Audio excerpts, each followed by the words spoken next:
Hello 11th class. आपका first lesson the portrait of a lady, इसके first part के question answer मैं आपको समझा चुकी हूँ। आज हम आगे इसके क्वेश्चन आंसर समझेंगे। टॉकिंग अबाउट द टेक्स्ट यानी पार्ट 2 क्वेश्चन आंसर का पहला क्वेश्चन है आपका, the author's grandmother was a religious person, what are the different ways in which we come to know this. लेखक की जो दादी माँ थी वो धार्मिक महिला थी, और ऐसे कौन से तरीके हैं जिनसे हमें ये बात पता चलती है कि वो एक धार्मिक महिला थी। The author's grandmother was a religious lady, लेखक की दादी माँ एक धार्मिक महिला थी। Her one hand was always busy in telling the beads and her lips constantly moved in an inaudible prayer. जो दादी माँ थी उनके एक हाथ में, her one hands was always, उनके एक हाथ में हमेशा उनके मनके की माला रहा करती थी, और जो उनके होंठ थे होंठों पे हमेशा प्रार्थना रहा करती थी, यानी उनके होंठ कभी भी रुकते नहीं थे, वो हमेशा प्रार्थना गाती रहती थी। She went along with the author to his school every day, and while the author studied she sat in the temple and read scriptures। वह लेखक के साथ में रोजाना स्कूल जाया करती थी, और जब लेखक अपने स्कूल में पढ़ाई किया करते थे तो वह बगल में अपने मंदिर में बैठ करके धार्मिक पुस्तकें पढ़ा करती थी। When they moved to the city, और जब वो शहर चले गए, शहर पहुंच गए सब लोग, she was unhappy that there was no religious teaching at the author's school। तो वहाँ पर जब लेखक शहर में जाके स्कूल इंग्लिश मीडियम स्कूल में पढ़ने लग जाते हैं, इंग्लिश मीडियम उनका एडमिशन करवा दिया जाता है, तो वो इस बात से नाखुश थी या दुखी थी कि उनके स्कूल में धर्म से संबंधित कोई शिक्षा नहीं दी जाती। When she realized that her end was near, और जब उन्हें ये बात महसूस हुई कि अब उनका अंत समय निकट है, she stopped talking, तब उन्होंने सभी लोगों से बात करना बंद कर दिया। She lay peacefully in bed praying and telling her beads, वह शांति से अपने बिस्तर पर लेटी रहीं और प्रार्थना करती रहीं और अपनी मनके की माला फेरती रहीं जब तक कि उनकी मौत नहीं हो जाती। तो ये इतने सारे जो कारण बताए जा रहे हैं बच्चों, इससे ये सिद्ध होता है कि जो लेखक की दादी थी वो क्या थी, एक धार्मिक महिला थी। अगला क्वेश्चन है आपका, Describe the changing relationship between the author and his grandmother. Did their feeling for each other change? दादी माँ और लेखक के बदलते हुए रिश्तों का वर्णन करें, और क्या इन दोनों की जो भावनाएं थीं वो बदल गईं। The author and his grandmother's relationship changed a lot with the changing circumstances। समय या परिस्थितियों के साथ में लेखक और दादी माँ के जो रिश्ते थे उनमें बहुत सारा परिवर्तन आया। The author and his grand mother lived as good friends in the village. जब गांव में लेखक और लेखक की दादी माँ रहते थे तो दोनों एक मित्र के समान रहते थे। A turning point came in their relationship when they came to the city. जब वो दोनों शहर आ गए तो उनकी दोस्ती में एक टर्निंग पॉइंट आया। In the new English school she couldn't help him in studies. नए इंग्लिश स्कूल में दादी माँ लेखक को पढ़ाई में कोई भी मदद नहीं कर पाती थी। She hated English and music. उन्हें इंग्लिश और संगीत से नफरत थी जो कि लेखक को पढ़ाई जा रही थी। As the years rolled by they saw less of each other, और जैसे जैसे समय बीतता गया वैसे वैसे दोनों एक दूसरे को कम मिल पाते थे, समय कम दे पाते थे या कम देख पाते थे। When he went up to university the common link of their friendship was snapped, और जब लेखक यूनिवर्सिटी की पढ़ाई करने लगे, यूनिवर्सिटी में पहुंच गए यानी कॉलेज की पढ़ाई करने लग गए, तो दोनों के बीच की जो कॉमन लिंक थी मित्रता की, वो लिंक भी क्या हुई, टूट गई। The grand mother reconciled himself with spinning and feeding the sparrows, और उसके बाद दादी माँ ने अपने आप को चरखा काटने और पक्षियों को दाना चुनाने तक सीमित कर लिया। यानी कहने का आशय जो है ये है कि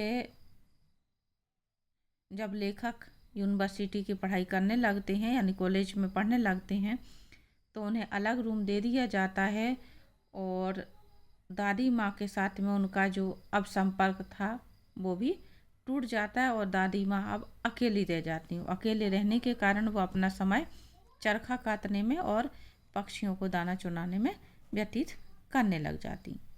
no their feeling for each other did not change though distance grew between them. जो दूसरी बात पूछी जा रही है कि क्या दादी माँ और लेखक के बीच में जो भावनाएं थीं वो भी बदल गई थीं, तो ऐसा नहीं है। नो देयर फीलिंग पूरी, उनकी जो एक दूसरे के प्रति भावना थी, भले ही उन दोनों के बीच की दूरी बढ़ गई हो, लेकिन भावनाओं में कोई अंतर नहीं आया था। Would you agree that the author's grandmother was a person strong in character? If yes, give instance that show this.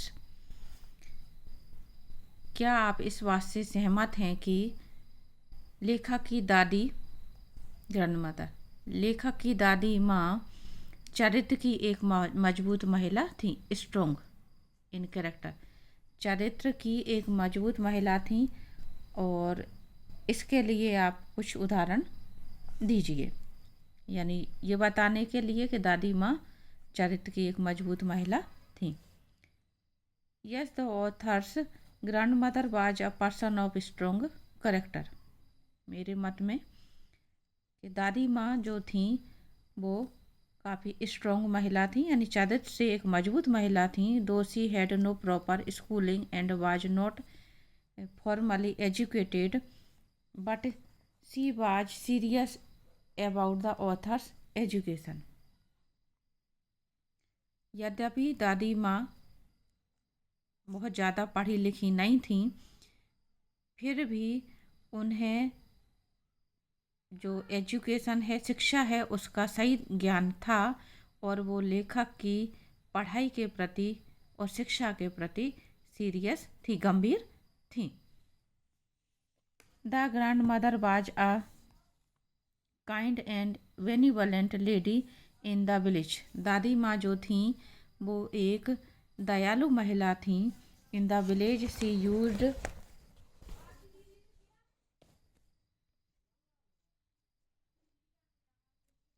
to feed dogs. In the city the sparrows. और दादी माँ दयालु कैसे थी, क्योंकि वो गांव में क्या करा करती थी, कुत्तों को रोटी डाला करती थी और शहर में वो चिड़ियों को दाना खिलाया करती थी। क्योंकि शहर में उन्हें कुत्ते नहीं मिले थे, तो उन्होंने शहर में क्या किया, पक्षियों को दाना चुनाना प्रारंभ किया। ये भी उनकी एक चरित्र की विशेषता थी। बच्चों, मैंने पॉइंट नहीं डाले, आप चाहें तो इस तरह से पॉइंट डाल सकती।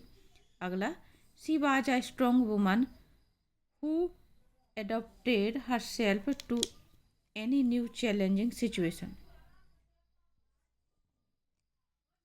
वह एक पक्के या मजबूत चरित्र की महिला थी, क्योंकि वो अपने आप को किसी भी चैलेंजिंग सिचुएशन के लिए तैयार रखती थी। यानी उन्होंने अपने जीवन में देखा जाए तो एक चैलेंजिंग जीवन, चुनौतीपूर्ण जीवन जिया।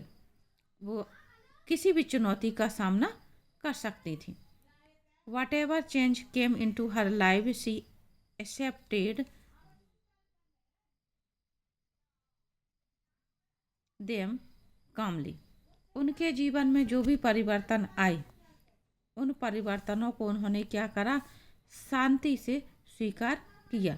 When the author was giving a separate room, she accepted her seclusion with resignation. और जब लेखक को उनका अलग कमरा दिया गया तो उन्होंने इस एकांतपन को, अपने को शांत भाव से स्वीकार किया। तो इससे भी ये बात समझ में आती है कि वो जो थी वो एक स्ट्रॉन्ग वुमन थी, यानी कि चरित्र से मजबूत थी, तभी तो उनके जीवन में जो भी चेंजेस आए, परिवर्तन आए, उन परिवर्तनों को उन्होंने क्या किया, शांति से स्वीकार कर लिया। She was a highly religious lady dedicated to God and prayers. वह एक बहुत ही धार्मिक और भगवान को समर्पित या ईश्वर को समर्पित महिला थी, क्योंकि वो हमेशा प्रार्थना करती रहती थी और हमेशा उनके हाथ में she daily read scriptures and telling the beats of her rosary, क्योंकि वो रोजाना क्या किया करती थी, धार्मिक पुस्तकें भी पढ़ती थी और उनके हाथ में उनकी हमेशा एक मनके की माला भी रहा करती थी। तो इससे ये भी साबित होता है कि दादी माँ जो हैं वो बहुत ज़्यादा धार्मिक महिला थी। She did not display any emotion when the author decided to go abroad for further studies. जब लेखक विदेश जाने का निश्चय करते हैं पढ़ाई के लिए, शिक्षा के लिए, तो उस समय भी दादी माँ अपने कोई इमोशंस, कोई भावनाएं प्रकट नहीं करती। In the last few hours before death she stopped talking to her family and took the only reciting prayers and telling the words. और एजुकेशन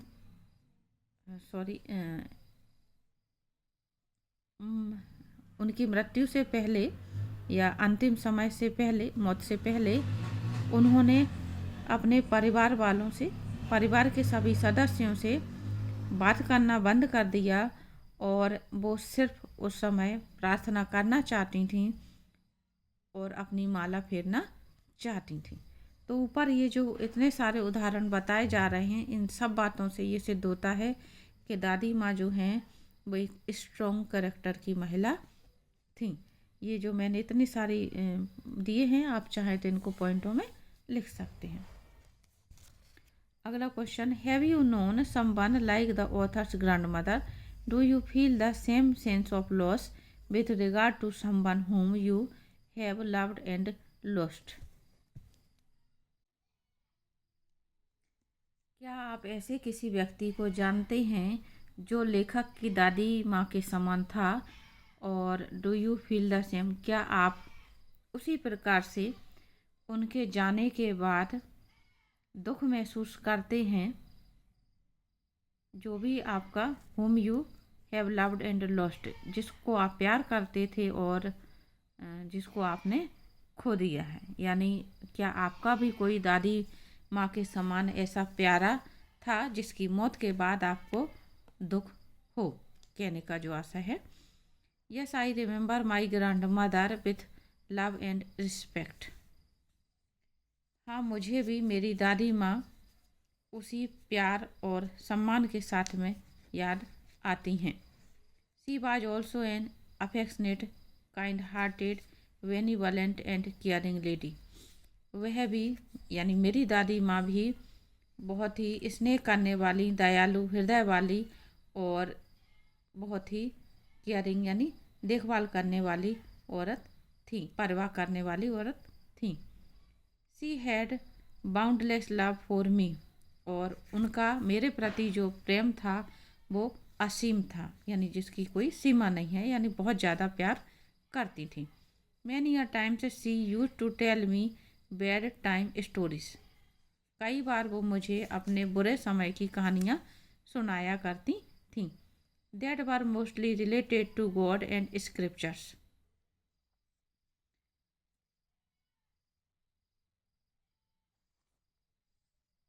और ये जो कहानियाँ हुआ करती थीं वो अधिकतर भगवान से संबंधित होती थीं या धार्मिक पुस्तकों की हुआ करती थीं। शी वाज द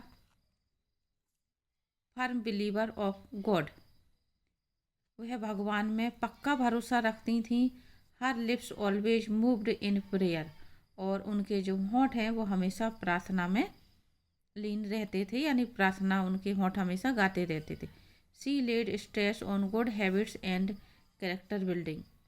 और उनका जो ध्यान था वो अच्छी आदतों में अच्छी आदतों पर जोर देना और चरित्र निर्माण पर ज़्यादा था। यानी कहने का जो आशय है वो ये है कि वो इस बात पे जोर देती थीं कि आदतें अच्छी होनी चाहिए और कैरेक्टर से व्यक्ति को अच्छा होना चाहिए। She passed away when I was 10। जब मैं केवल 10 वर्ष का था तब मेरी दादी माँ गुजर गई।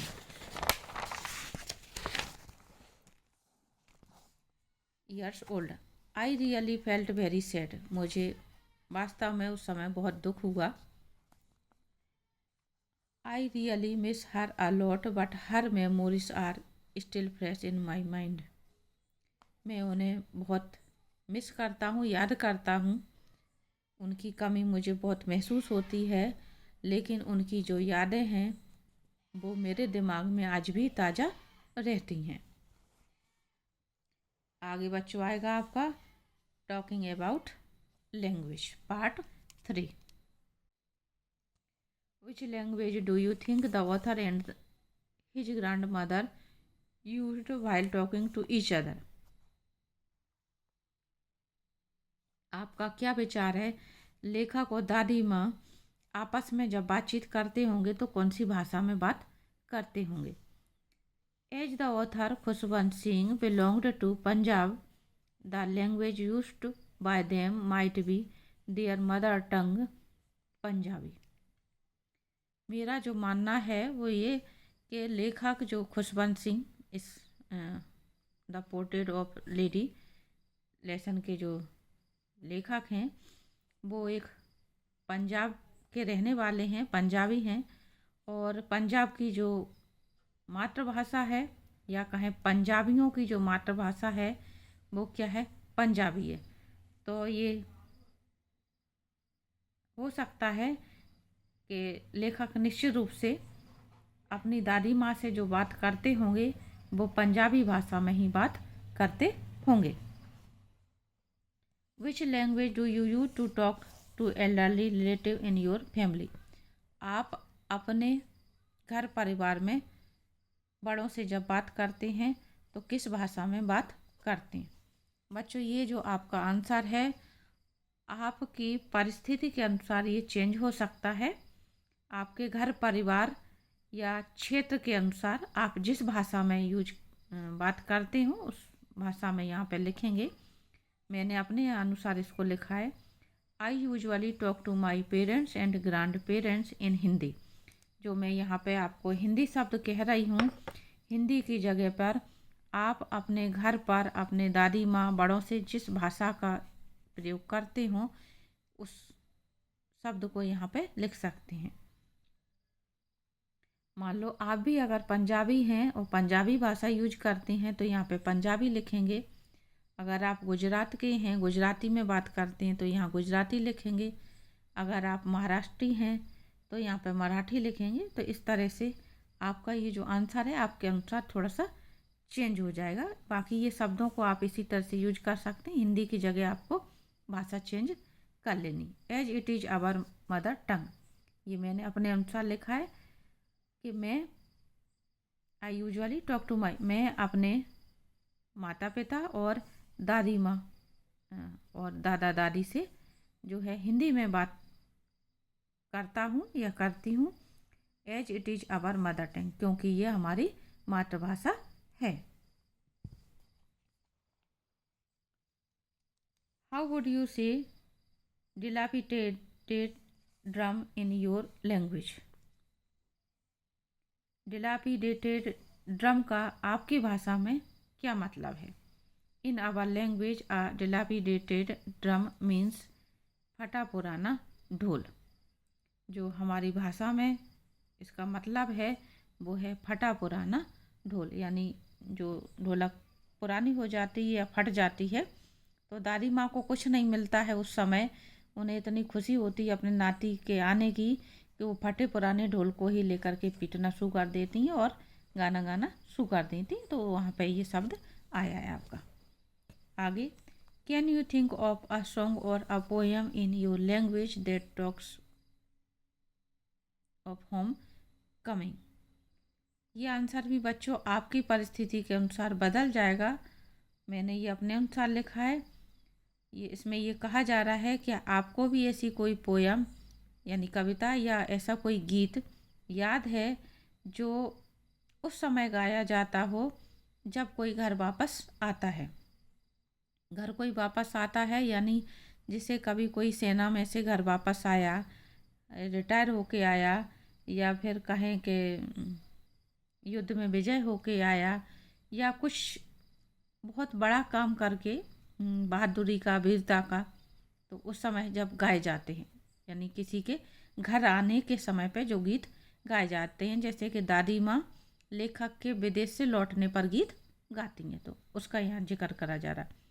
Yes, there are many songs and poems that talk about the home coming of warriors after winning the battle, that too in both the language Hindi and English. Hindi और इंग्लिश में ऐसे बहुत सारे गीत और पोयम हैं जो जब कभी योद्धा घर वापस आते थे युद्ध वगैरह करके तो लौटते थे, तो उनकी याद में उनके आने पर एक तरह से स्वागत में या उनकी खुशी में गाए जाते थे। तो आप यहाँ पे उन शब्दों सॉन्ग की या पोयम की पंक्तियों को लिख सकते हैं अपने शब्दों में। तो ये आपका लेसन ख़त्म होता है बच्चों। उम्मीद करती हूँ आपको पसंद आएगा ये और समझ में आ गया होगा। अगर आपको वीडियो पसंद आए तो वीडियो को लाइक कर दें, और अगर आप चैनल पर पहली बार आ रहे हों तो चैनल को सब्सक्राइब कर दें, जिससे आगे की वीडियो आपको आसानी से प्राप्त हो सके। Thank you.